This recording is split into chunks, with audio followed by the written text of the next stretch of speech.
Bonjour bien-aimés en Christ.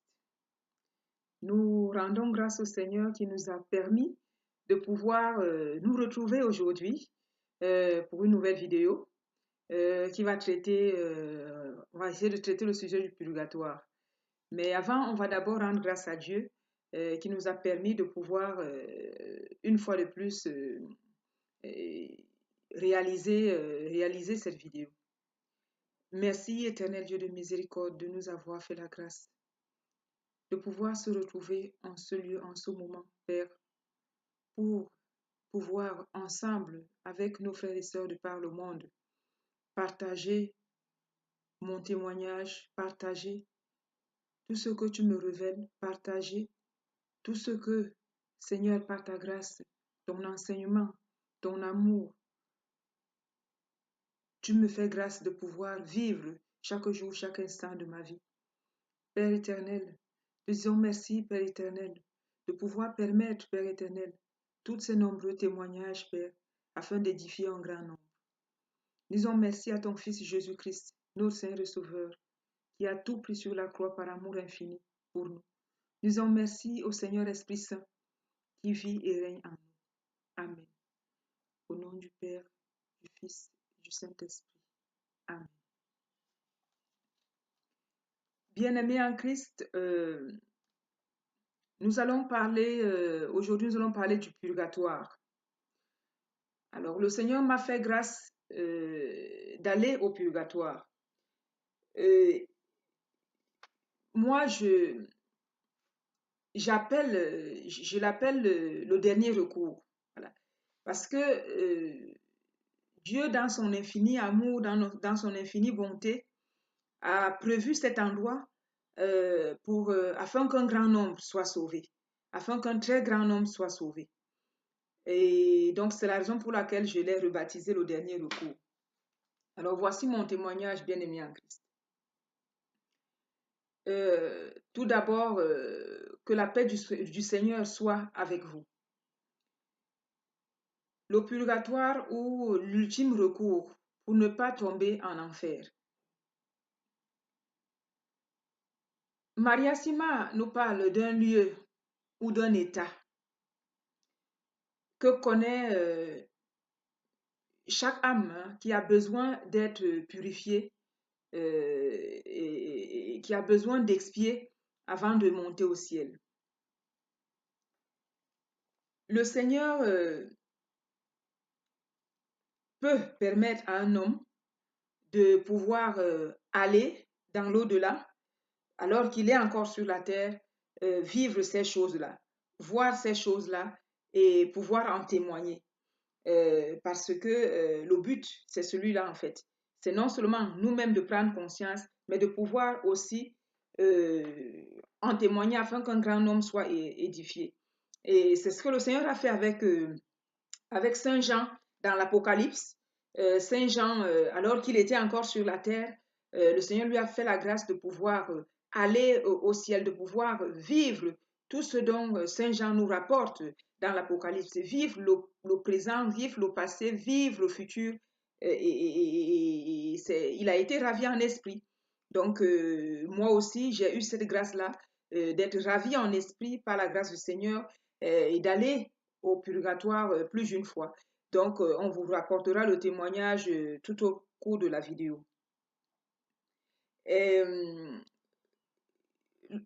donc, cette grâce dont le Seigneur m'a fait justement était de pouvoir aller auprès des miens, voilà, d'aller auprès des miens et de comprendre beaucoup de choses.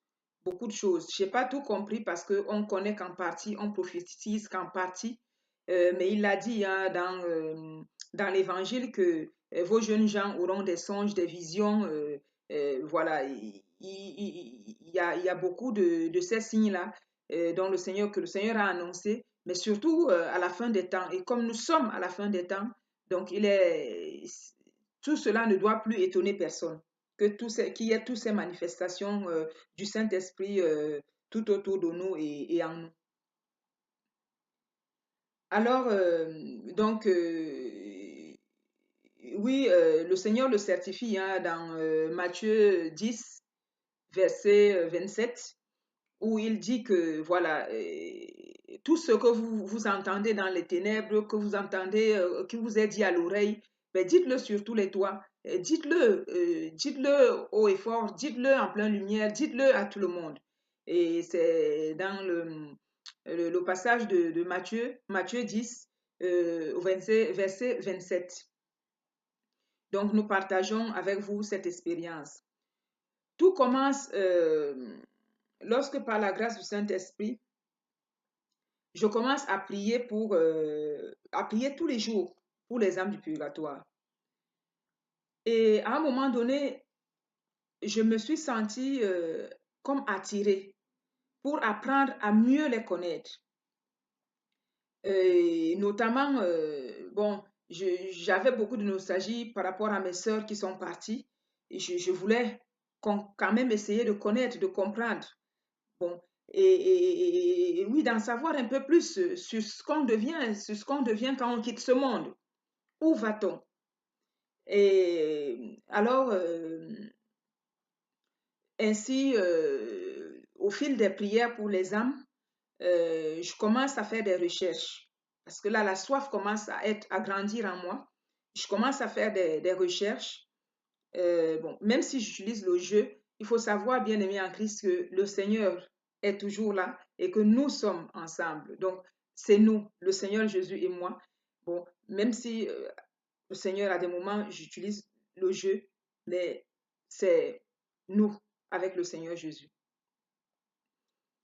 Alors, oui, on commence ces recherches pour essayer de comprendre qu'est-ce qu'une pauvre âme, comme les appelle Maria Sima. Chercher à savoir, oui, qu'est-ce qu'on devient après la mort, où est-ce qu'on va. Et aussi, comme j'entendais beaucoup parler aussi de la réincarnation. Alors, je peux vous dire que tous ceux qui prétendent, qui croient en tout cas à la réincarnation, ne sont que des adeptes de Satan. Parce que la réincarnation n'existe pas. Et le Seigneur nous le certifie dans Hébreu 9, verset 27. Hébreu 9, verset 27. Donc, tous ceux qui prétendent qu'on vient plusieurs fois dans ce monde, on a 2 vies, on a 10 vies, tout ça, c'est que des histoires. Il n'y a qu'une seule vie. Après la mort, on ne revient pas. Hébreu 9, verset 27. Ne croyez plus à ce piège de Satan qu'il appelle la réincarnation. C'est ainsi que je tombe, toujours guidée par le Saint-Esprit, sur Maria Sima, que je recommande. Hein, je recommande Maria Sima à tous ceux qui écoutent, qui sont interpellés par nos vidéos, qui sont touchés par le message que nous essayons de transmettre. Vraiment, je vous recommande Maria Sima. Tous ceux qui ont cette soif, qui ont perdu un membre de leur famille ou des membres de leur famille et qui ont soif de comprendre, de connaître, de savoir qu'est-ce que sont devenues ces personnes ou ce qu'ils doivent faire même pour eux, je vous recommande vraiment de chercher Maria Sima sur Internet, mais vous pouvez aussi trouver à la FNAC dans certaines librairies, je pense, ou sur Amazon. Alors, euh, la révélation de Maria Sima, je l'appelle le lingot. C'est un lingot d'or. C'est un lingot d'or et le Saint-Esprit a ajouté éprouvé par le feu. Voilà, moi je l'ai surnommé lingot d'or. Mais le Saint-Esprit a ajouté, oui, c'est un lingot d'or, mais qui est éprouvé par le feu du Saint-Esprit, bien entendu. Donc, c'est une révélation authentique, authentique, même si elle n'est pas reconnue par l'Église. Je vous le certifie. Même si je ne suis rien, mais de ce que le Seigneur m'a fait grâce de comprendre, d'apprendre, je peux témoigner de Maria Sima. Donc cette soif, voilà, m'a permis quand même de comprendre que nos morts, en fait, n'étaient pas morts, qu'ils n'étaient pas morts, comme le dit le Seigneur, hein, dans Matthieu 22, verset 32. Sauf les damnés, voilà, sauf ceux qui vont en enfer. Eux, ils sont réellement morts. Mais tout le reste ne sont pas morts. Et le Seigneur aussi, hein, nous le certifie quelque part en parlant de l'enfer, hein, en parlant des damnés de l'enfer, dans Matthieu 13, verset 49, verset 49 à 50. Matthieu 13, verset 49 à 50. Donc là où le Seigneur parle de l'enfer justement. Alors, bien-aimé en Christ, je continue avec enthousiasme,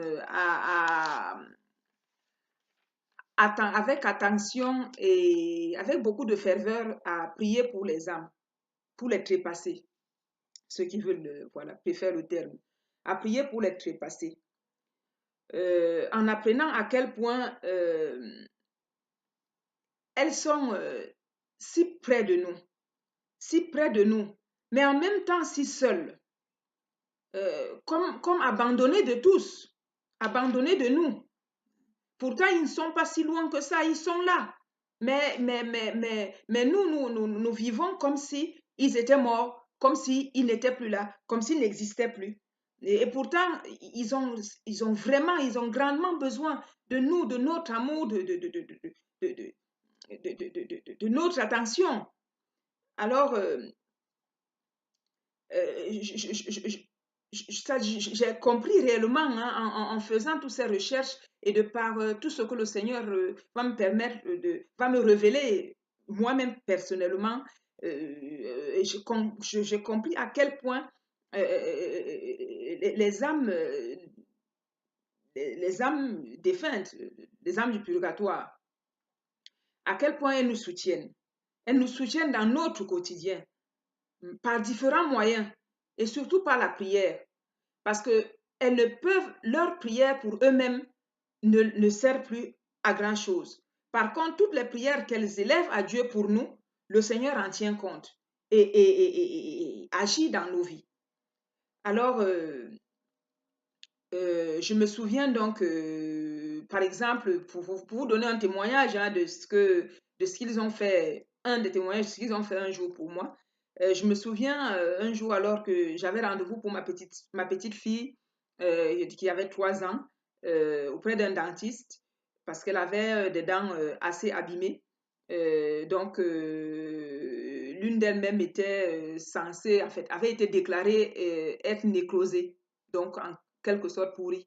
Et donc, ces séances auprès du dentiste étaient assez douloureuses pour la petite. C'était pénible, c'était vraiment de longues séances pour un enfant de 3 ans.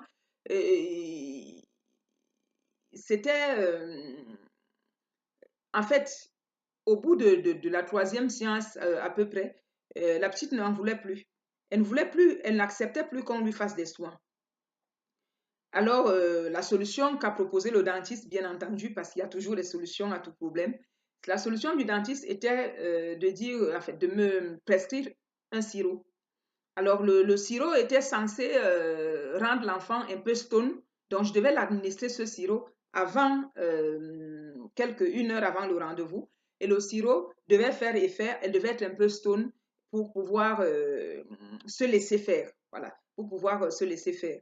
Et puis, lorsque 2 jours à peu près, 2 jours à peu près avant cette séance-là, justement, où il avait prescrit un sirop, euh, je reçois un coup de fil. Je reçois un coup de fil mystérieux. Mystérieux parce que, dans le numéro était masqué. Et la personne que j'avais au bout de fil était aussi, c'était mystérieux. Alors, c'était un jeune homme blanc cartésien de par son accent, un jeune homme, oui, parce que au son de sa voix, on sait faire la différence de ces choses-là. Et qui me dit, d'un ton très pressé, ne venez pas au rendez-vous prévu pour demain ou après-demain auprès de votre dentiste. Et je lui dis, ah oui. Et il me dit, je lui dis, ah oui, mais pourquoi on ne doit pas venir? il me répond toujours d'un ton pressé. Vraiment, il était très pressé parce qu'il y a grève. Et alors, j'insiste quand même. Je dis, ah bon? Bon, ok, pas de souci, mais dans ce cas, je lui dis, donnez-moi donc un autre rendez-vous. Et il me répond, on vous recontactera. Et on s'est dit au revoir, et puis il a raccroché. La conversation a duré même pas 1 minute, quelques secondes, vraiment pressé. J'ai été en effet recontactée par le cabinet dentaire 4 mois plus tard. 4 mois plus tard, mes frères. Ce qui est, pour ceux qui vivent en France, ce qui est une chose complètement impensable, qui, qui, qui, qui, en fait, c'est impensable que, parce que, je le dis parce que, pour ceux qui vivent en France, ils savent très bien que lorsque le médecin annule un rendez-vous, il vous propose, il vous propose un autre rendez-vous à la foulée. Voilà, il vous propose un autre rendez-vous. Aujourd'hui, on ne peut pas, ou demain, on ne peut pas. Mais on vous propose des dates où on vous demande même vous-même de choisir des dates qui vous conviennent pour pouvoir revenir prendre des soins ou au rendez-vous, quoi. Et puis là, non, on vous recontactera. Il n'y a pas de rendez-vous. Bon, j'étais quasiment sûre que c'était une âme du purgatoire. C'était une âme du purgatoire. Et, et la façon dont il était pressé et la façon dont c'était vraiment un entretien tellement bref que voilà, c'était pas normal. C'était pas normal. Alors voilà, donc j'ai compris que c'était une âme du purgatoire qui est venu à notre secours, au secours de l'enfant, le Seigneur ayant vu la souffrance, hein, parce que c'était vraiment, c'était des séances qui étaient assez éprouvantes pour un enfant de 3 ans. Et le Seigneur ayant vu tout cela, envoie une âme.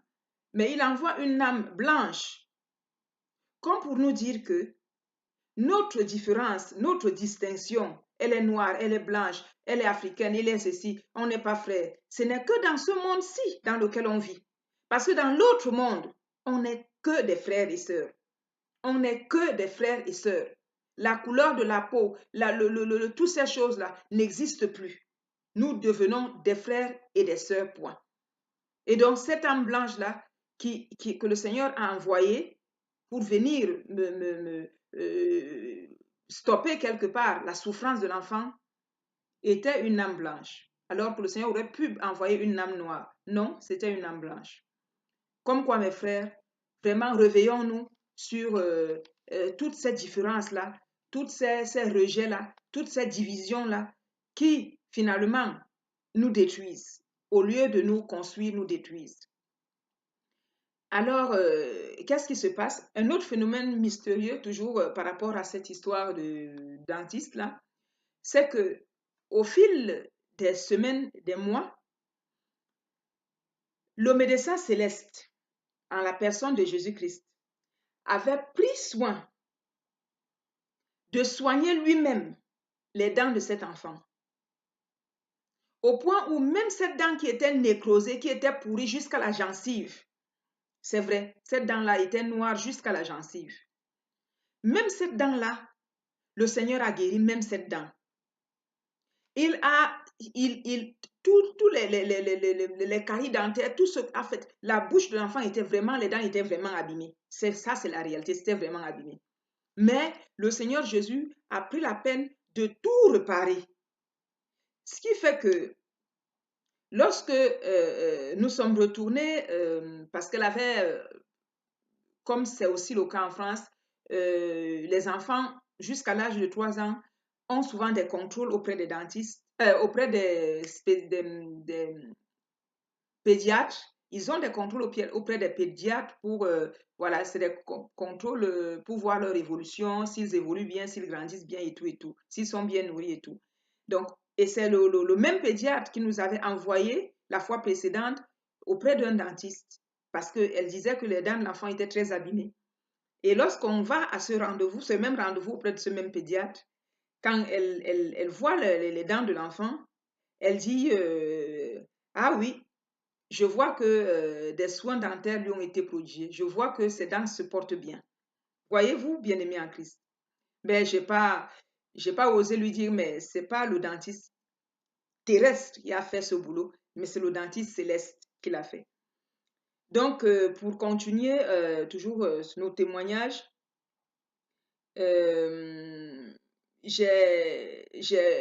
lorsque j'ai été recontactée par cette fois-ci le vrai cabinet dentaire 4 mois plus tard, j'ai dit au Seigneur Jésus, mais étant donné que tu as guéri les dents de l'enfant, tu as soigné, tu as tout fait, il n'y a plus de raison qu'on aille auprès de dentiste.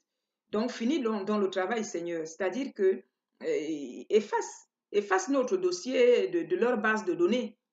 Comme ça, là, ils ne nous appellent plus pour aller faire des soins. Et croyez-moi, oui ou non, c'est ce que le Seigneur Jésus a fait, bien-aimé en Christ. Il a effacé les données de l'enfant sur leur base de données, ce qui fait que cela fait à peu près 2 ans ou 1 an et demi, on n'a plus jamais été contacté par le cabinet dentaire jusqu'à ce jour. Donc, pour vous dire que Jésus est avec vous. Jésus est auprès de nous. Jésus est vivant. Jésus est réellement présent. À chaque instant, chaque seconde de ta vie, tout ce que tu fais, mon frère, bien mal, il est là. Il est avec toi. Et quand tu lui demandes avec foi, c'est quelque chose. Parce que tu vois comment Dieu agit, mais de façon manifeste dans ta vie. Vraiment manifeste. Et c'est ce que le Seigneur fait dans ma vie de tous les jours, dans notre vie de tous les jours. Alors, je ne peux que témoigner. Je ne peux pas garder tout cela pour moi toute seule. Je me dois de témoigner, je me dois de rendre ce qui m'est donné, de donner ce trop perçu, ce trop à mes frères et sœurs. En tout cas, ceux à qui la grâce du Saint-Esprit aura touché pour pouvoir passer au-delà des préjugés, de la couleur de la peau et de l'accent et de tout ce qu'on veut et qui accepteront de nous écouter, d'écouter nos témoignages. Alors, bien-aimés, pour revenir encore toujours, parce qu'on parle des âmes du purgatoire, pour revenir aux âmes du purgatoire, lorsque j'ai compris qu'ils n'étaient pas morts, pour la plupart, ils étaient avec nous. Et je me suis souvenue de mon ignorance avant, mon ignorance. Lorsque j'ai vu ma maman tous les jours aller sur les tombes de ses enfants, tout le temps aller sur les tombes, tout le temps aller entretenir des tombes et tout et tout. Et un jour, je lui ai dit, mais maman, pourquoi tu perds ton temps à aller, à te rendre sur les tombes de tes enfants? Ils ne sont pas là, ils ne sont pas là-bas. Alors que oui, ils sont là. Alors que oui, ils ont tant besoin de ces visites. Ils ont tant besoin qu'on prenne soin d'eux. Ils ont tant besoin de notre amour, de notre présence, de savoir que l'on ne les oublie pas. Comme me l'a reproché un jour mon arrière-grand-mère, décédée il y a assez longtemps, j'étais encore petite. Et un jour, elle m'a dit en songe, la seule chose qui me cause beaucoup de la peine en ton égard, c'est que tu n'as jamais amené mes petits-fils nous voir, mes arrière-petits-fils nous voir, nous rendre visite. Et elle avait raison. Elle avait raison. J'ai eu une profonde douleur. Je me suis sentie très mal. J'ai eu un profond chagrin. Parce que, effectivement, on se dit que oui, ils sont morts. Alors que non. Non, ils ont besoin de ça, ils ont besoin de ces visites, ils ont besoin de nous voir, ils ont besoin qu'on prête attention à eux, ils ont besoin qu'on les rende visite, ils ont besoin qu'on amène nos enfants, nos petits-enfants, allez les rencontrer, allez les voir, allez leur dire bonjour, allez leur parler.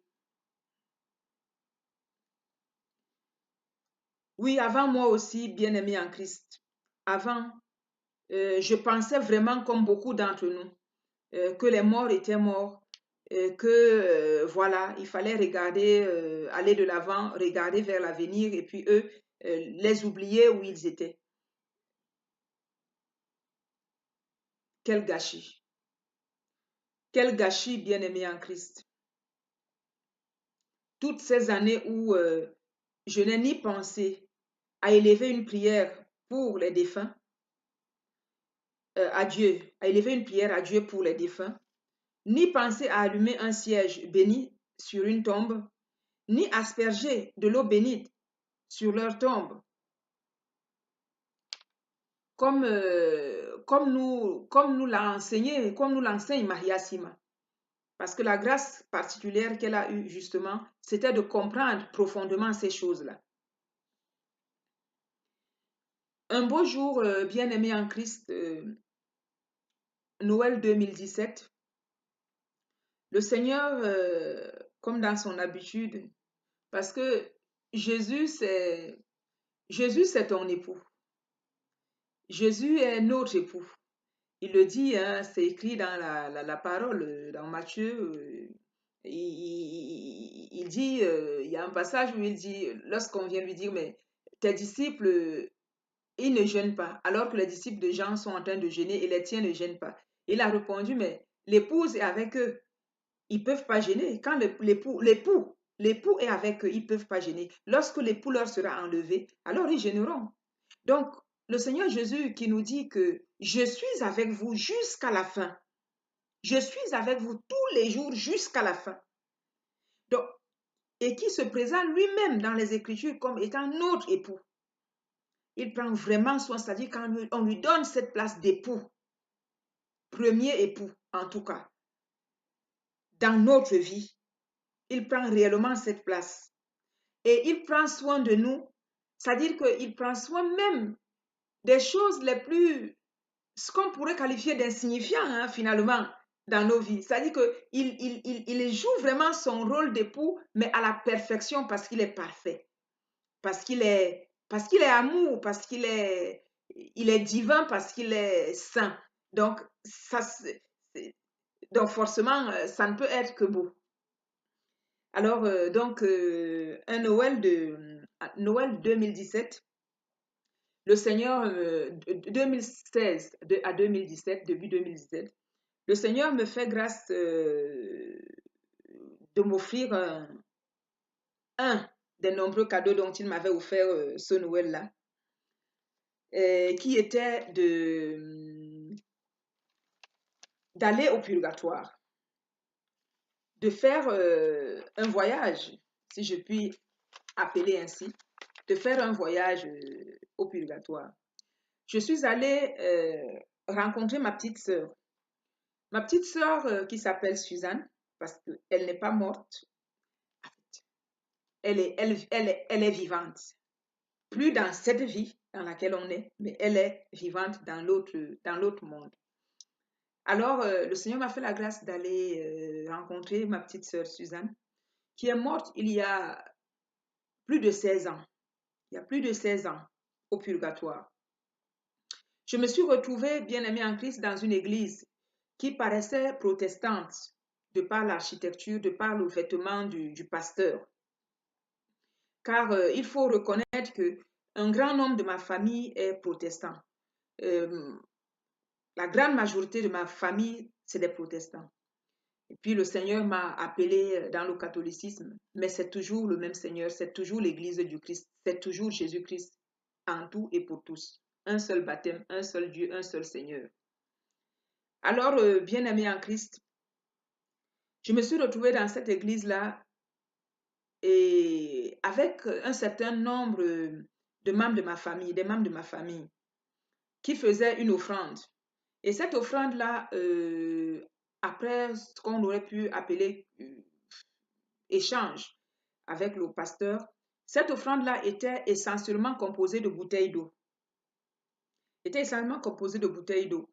Et il faut dire, bien-aimé en Christ, que au même moment où j'ai fait ce voyage au purgatoire, où j'ai vu ma famille offrir, faire une offrande de bouteilles d'eau euh, aux, aux- aux âmes, quelque part, au même moment dans la vraie vie, en fait, dans ce monde-ci dans lequel nous vivons, le monde terrestre, ma famille vivait un grand événement. Donc, il y avait ma cousine qui se mariait.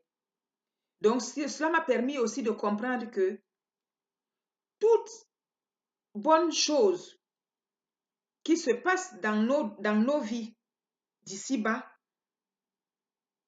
sont une bénédiction pour eux au purgatoire. C'est-à-dire que sont comme une bouffée d'air fraîche, comme voilà, comme un petit rayon de soleil. Voilà, ils le reçoivent comme un petit rayon de soleil, vu que l'eau, c'est la vie. Et l'eau au purgatoire, c'est quelque chose, c'est un élément qui est très important. En fait, ce qui symbolise en tout cas l'eau. Donc, au même moment où ma cousine se mariait dans le monde terrestre, au même moment dans le monde spirituel, notamment au purgatoire, ceux du purgatoire recevaient aussi cette grâce que nous avons reçue sur la terre du mariage de ma soeur, de ma cousine. Vers la fin de la cérémonie, j'ai vu deux jeunes enfants. Les jeunes enfants, elles étaient identiques, deux jeunes petites filles, identiques. On aurait dit des jumelles, environ 7 ans. Elles se sont dirigées vers moi et elles m'ont enlacée. L'une à ma droite, l'autre à ma gauche. Et elles me tenaient enlacée, leur visage tourné vers moi, mais avec un sourire, avec une telle paix, des visages doux, des visages, je ne peux même pas vous décrire la paix qui émanait de leur visage, la beauté de ces deux petits enfants. Alors, j'ai pas compris. J'ai pas compris qui étaient ces enfants, pourquoi elles sont venues, pourquoi elles m'ont enlacée. Bon. Et puis à un moment donné, lorsque la cérémonie est finie, nous sommes sortis tous euh, dehors à la cour. Et, et là, je vois au milieu de la cour, au beau milieu de la cour, donc elle n'était pas dans l'église, elle était au beau milieu de la cour, ma petite sœur Suzanne. Et elle était là, euh, debout au milieu de la cour, euh, l'air un peu perdu, l'air un peu perdu. Elle pleurait à chaudes larmes. Elle pleurait amèrement, elle pleurait. Elle avait un chagrin, mais un chagrin que je ne saurais même pas vous décrire. Son chagrin était immense. Et personne d'autre de tous ceux qui étaient sortis de la cour ne semblait la percevoir. Je me suis dirigée vers elle, j'ai couru vers elle et je l'ai enlacée. Je l'ai pris dans mes bras. Je l'ai serrée contre moi. Elle pleurait toujours à chaudes larmes. Et cette tristesse qu'elle avait sur le visage.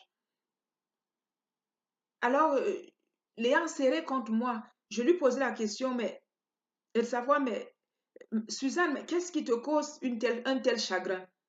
Qu'est-ce qui te cause une telle peine? Alors, à un moment donné, euh, elle a commencé à me répondre parce qu'elle pleurait un peu moins. Et elle a commencé à me raconter, mais toujours en pleurant quand même toujours. Elle a commencé à me raconter son histoire, son chagrin. Et pendant qu'elle me racontait son histoire, ce qui lui valait une telle peine, je vis encore les deux jeunes enfants, les deux petites jumelles, qui revinrent encore vers moi, et l'une toujours à ma gauche, l'autre à ma droite. Elles m'ont à nouveau enlacée, mais serrée comme un enfant te serre dans ses bras, comme un enfant, comme ton petit enfant qui vient, qui t'embrasse très fort et qui te serre, et le visage levé vers moi. toujours, elles étaient en admiration. Elles me regardaient avec admiration. Alors leur visage, leur peau était un peu comme celle de la Vierge de Kibeo, Kibeo au Rwanda. Ceux qui ont entendu parler de l'apparition de Kibeo au Rwanda, donc elles avaient cette même couleur de peau. Elle n'était pas blanche, elle n'était pas noire, elle n'était même pas, on ne va pas dire métisse, mais voilà, la Vierge de Kibéo, pour ceux qui connaissent et ceux qui ne connaissent pas, vous pouvez toujours taper sur Internet. Comme ça, vous avez à peu près une idée de ce que je dis lorsque je parle de la couleur de peau. Alors, elles étaient toujours en admiration, collées à moi.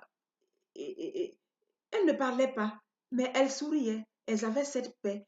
Et même que ma sœur, là, ma sœur était en peine, était dans les larmes, était était perturbée, était tourmentée, Non, non, non, non, non. Cela n'a aucunement troublé leur paix. Cela n'a aucunement troublé leur sourire. Cela n'a aucunement... Elles étaient comme si tout était beau. Tout n'était que beau, tout n'était que beauté, tout n'était que douceur, tout n'était que amour. Voilà. Et alors, pendant que ma sœur continuait à me raconter en même temps son chagrin, il commençait à pleuvoir. Lorsqu'il commençait à pleuvoir, j'invitais ma sœur à s'abriter sur le porche d'une maison. Vous allez me dire, mais il y a des maisons au purgatoire. Et je vais vous renvoyer dans Jean 14, verset 2. Le Seigneur dit, il y a plusieurs demeures dans la maison de mon Père. Donc, on s'est abrité sur le porche d'une maison. Et elle pleurait beaucoup moins. À un moment donné, elle cessa de pleurer. Quand elle finit de me raconter son histoire, elle cessa de pleurer. Et car oui, elle avait reçu, je peux le dire parce que c'est ce que j'ai ressenti en tout cas, elle avait reçu, elle avait trouvé enfin la paix. Elle avait trouvé enfin la paix après tant nombre d'années. Et cette pluie-là qui est descendue sur elle, là, cette rosée du ciel, oui, elle entrait dans la paix de Dieu. Elle entrait dans oui, dans la paix du Seigneur.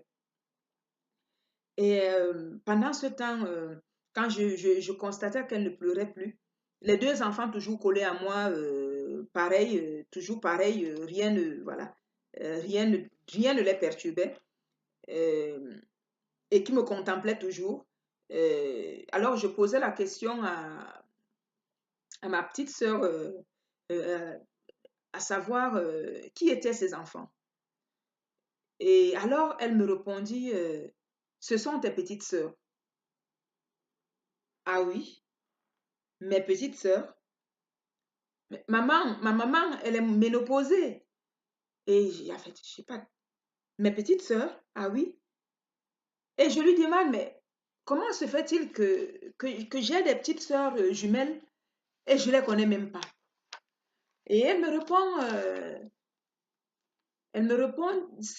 répondit, c'est parce c'est parce qu'elles étaient dans les airs. Voilà ce qu'elle me dit. C'est parce qu'elles étaient dans les airs. En effet, bien aimé en Christ, ce que je vais apprendre plus tard, des jours plus tard, ces fillettes, en fait, ce sont mes anges gardiens. Ce sont mes anges gardiens. Et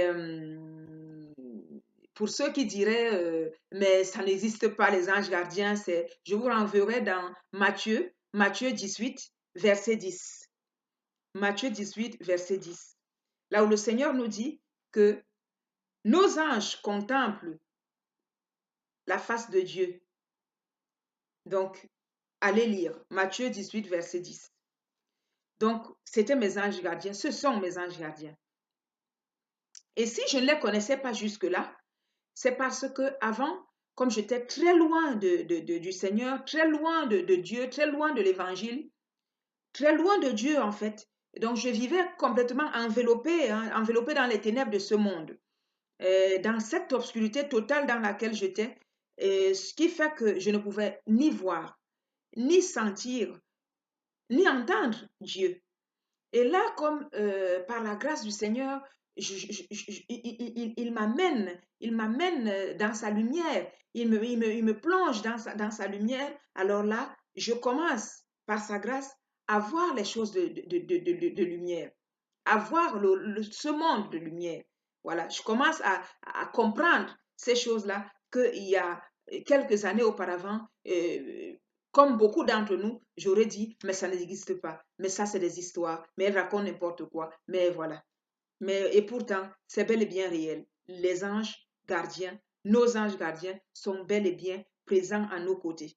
Qu'on en a un seul, qu'on en a deux ou plusieurs, ça, je ne sais pas. Mais ils sont là. Et vous devez leur dire, on doit leur dire merci. On doit leur remercier chaque jour pour tout ce qu'ils font pour nous chaque jour. Alors, lorsque je reviens de ce voyage, euh, je me réjouis de savoir que ma sœur n'était plus dans la tourmente, car elle avait reçu la rosée du ciel, en ma présence, cette pluie bienfaisante. Elle avait reçu cette rosée du ciel en ma présence et elle ne pleurait plus, elle était dans la paix, elle était rentrée dans la paix, dans la paix de Dieu. Mais cependant, une question me perturbait. Une question me perturbait énormément l'esprit, à savoir pourquoi. Pourquoi? Certes, j'avais pu la serrer dans mes bras après tant nombre d'années passées où je ne l'avais plus vue. Voilà, cela me procurait vraiment une immense joie. Mais en même temps, le pourquoi. Pourquoi tant d'années dans une telle souffrance? Pourquoi tant d'années dans de telles conditions au purgatoire? Plus de 16 ans après sa mort. Elle est morte quand elle avait 16 ans. Alors je me posais la question, mais qu'a-t-elle fait de si terrible pour mériter un tel purgatoire? Et pourtant de son vivant, je me souviens parce que moi à l'époque, je ne voulais pas entendre parler de Dieu et encore moins de l'église, de la messe, tout ça était très loin de moi. Mais par contre, elle était enfant de cœur, elle était choriste. Elle était choriste. Elle allait souvent à l'église. Elle chantait la louange pour Dieu. Elle louait Dieu. Elle manquait quasiment jamais à l'église, à la messe. Ceci me bouleversa à tel point que je me tourna vers le Seigneur Jésus parce que, tu sais, l'époux. Je me tourna vers notre époux, l'époux de tous les hommes. Et mon époux.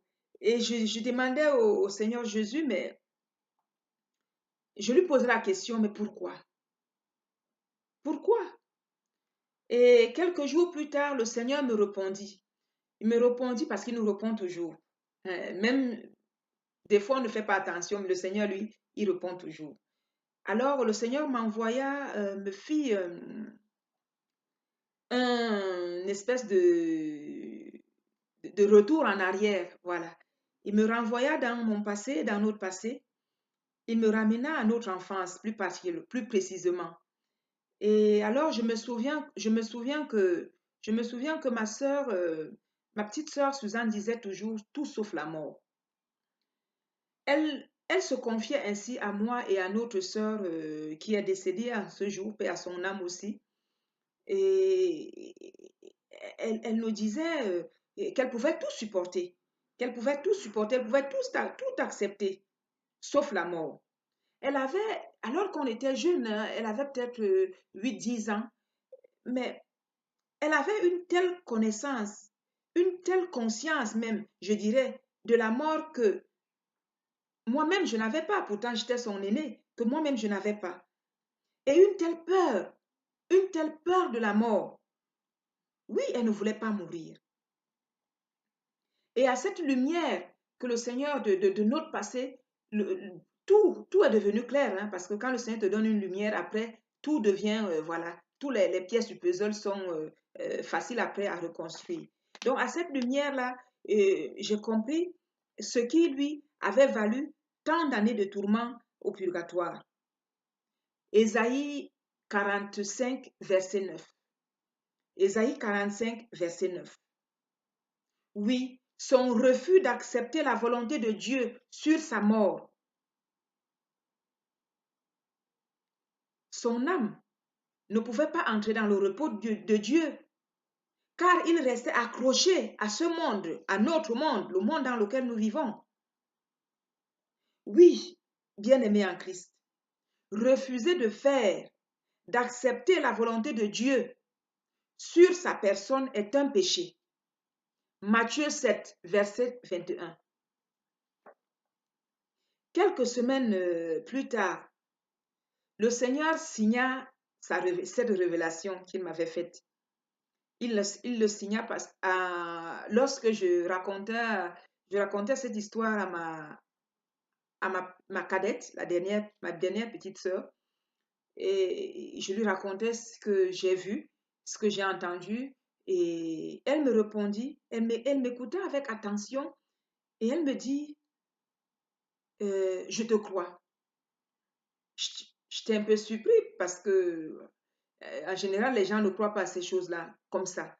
Et elle me dit, oui, je te crois. Et je dis, mais étonnée, je lui demande, mais pourquoi tu me crois? Pourquoi tu crois à ce que je te raconte là? Et alors, elle me raconta ceci. À la mort de notre sœur Suzanne, alors que sa dépouille était encore à la morgue, elle va me voir à trois fois de reprise en songe. Et toujours pour, pour le même sujet. Elle se plaignait de la décision de Dieu sur sa mort. Elle se plaignait du fait que le Seigneur lui avait ôté la vie, qu'elle n'était pas prête et qu'elle ne voulait pas partir. Alors, elle m'a raconté, ma sœur m'a raconté cette vision-là qui s'est produite 3 fois de suite. Et elle me dit qu'à la 3e fois, elle a dit à notre sœur, mais tu sais, tu es déjà partie, tu es déjà morte, tu es à la morgue, tu ne peux pas revenir. Accepte cette décision, accepte de partir, accepte de nous quitter.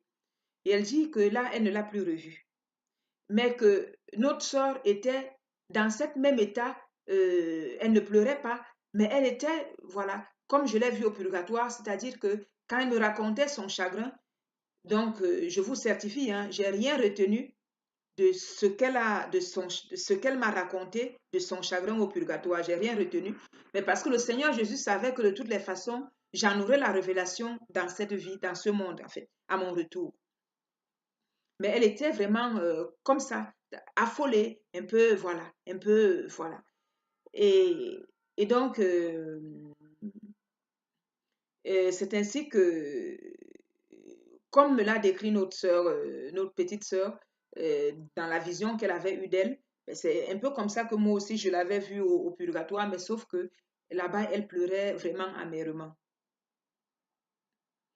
Donc, ma petite sœur Suzanne, à cause de son refus d'accepter la volonté de Dieu sur sa mort, cela lui a valu de rester entre guillemets comme coincé entre deux mondes. Ça, c'est moi qui lui dis parce que c'est l'impression que j'ai eue, en tout cas.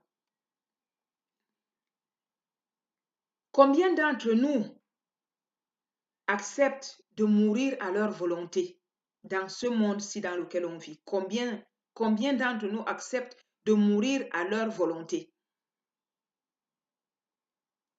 Heureusement, mes frères et sœurs en Christ, heureusement qu'il existe au purgatoire. Heureusement que Dieu a créé ce lieu, cet état pour nous.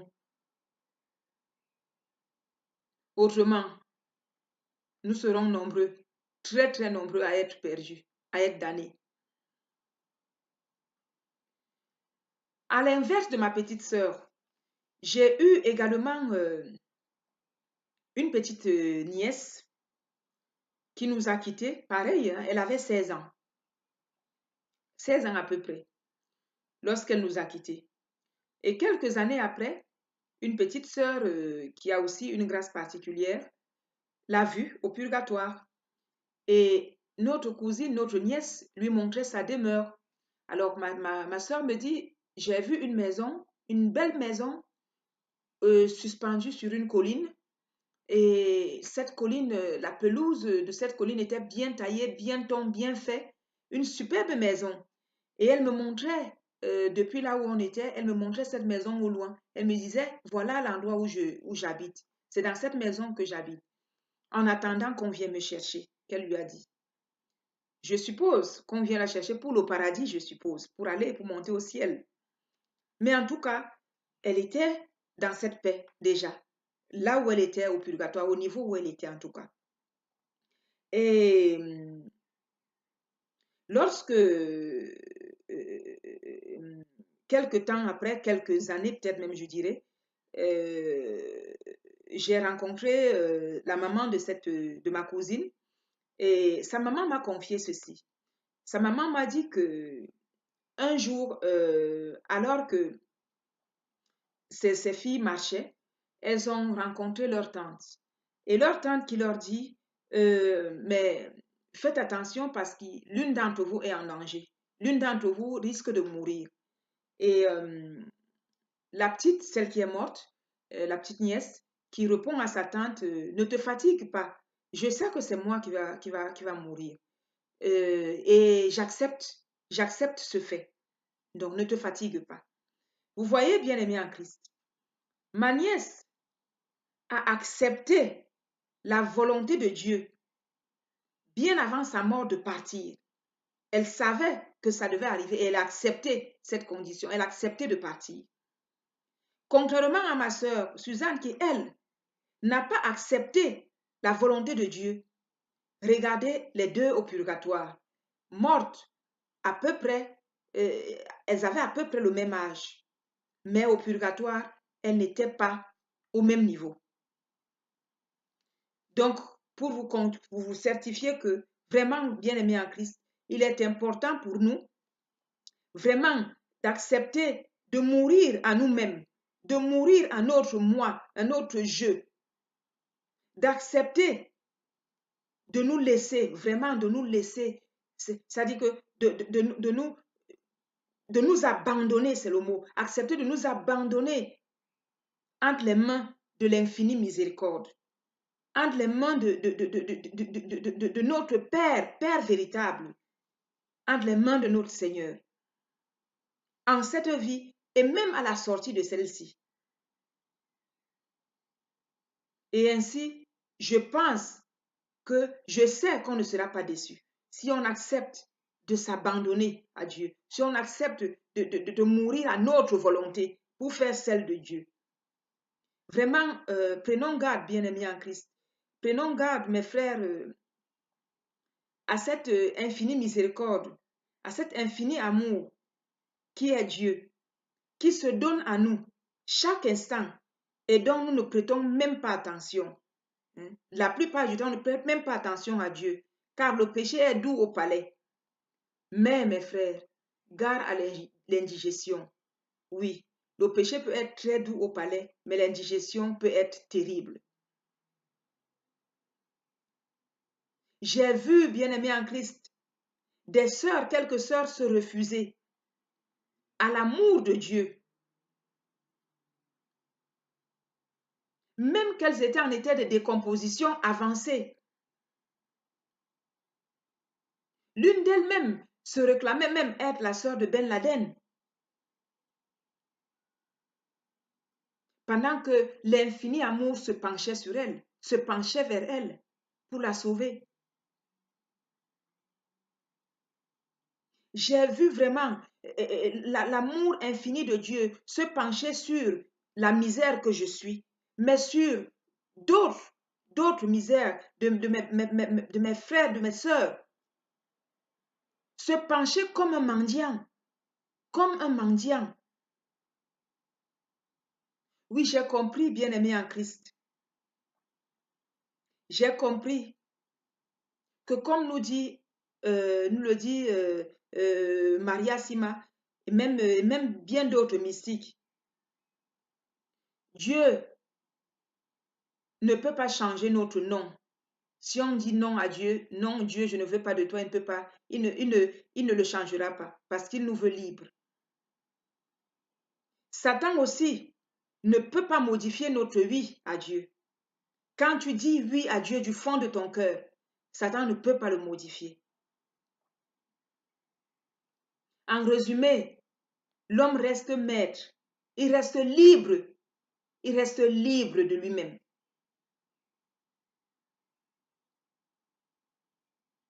Quoi qu'il en soit, qu'il choisisse le bien, qu'il choisisse le mal, l'enfer, le paradis, l'homme reste libre face à ce choix, au choix de sa vie.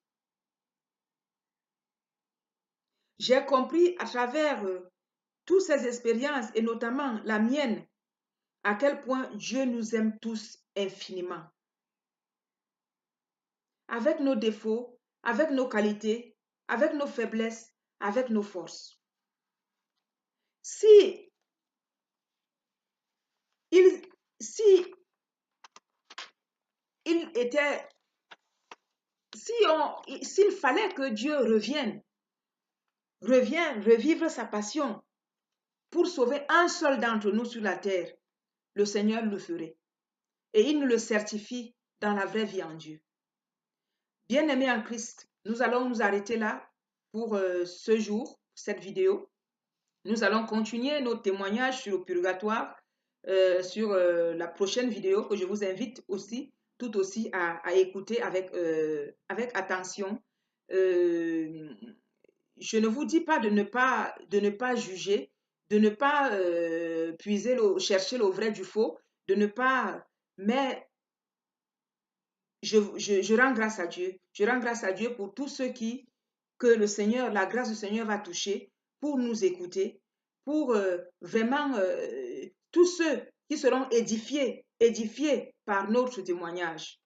Je rends grâce d'avance à Dieu et je dis merci au Seigneur qui nous permet de faire ces témoignages-là. Je dis merci au Seigneur qui permet à nos frères de pouvoir écouter, de pouvoir prendre le temps d'écouter tous ces témoignages.